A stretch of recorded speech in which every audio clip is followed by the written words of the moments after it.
Hello అండి, నమస్తే. ఎంతో క్రిస్పీగా, టేస్టీగా, క్విక్గా చేసుకునే ఇన్స్టెంట్ వడలు ఎలా చేయాలో చూసేద్దాము.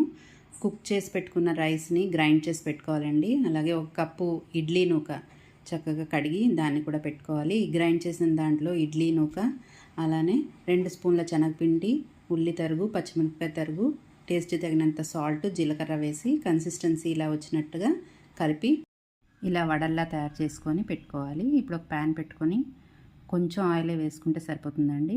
ఇలా మీడియం ఫ్లేమ్ మీద డీప్ ఫ్రై చేసుకోవడమే. క్లైమేట్ ఇలా చల్లచల్లగా ఉన్నప్పుడు మనకి ఏదో వేడివేడిగా తినాలనిపిస్తుంది కదండి. అలాంటప్పుడు ఇంట్లో రైస్ ఉంటే చాలండి, మనం ఎంతో టేస్టీగా వండేసుకోవచ్చు. బ్యాచిలర్స్ లాంటి వాళ్ళకి ఇంకా బాగుంటుందండి. పప్పు రుబ్బే పని ఉండదు, ఆయిల్ కూడా ఎక్కువ లాగదు. చాలా టేస్టీ బ్రేక్ఫాస్ట్ రెడీ అయిపోతుంది వాళ్ళకి. తప్పకుండా ట్రై చేయండి ఫ్రెండ్స్. చూస్తున్నారు కదా ఎంత క్రిస్పీగా వచ్చాయో.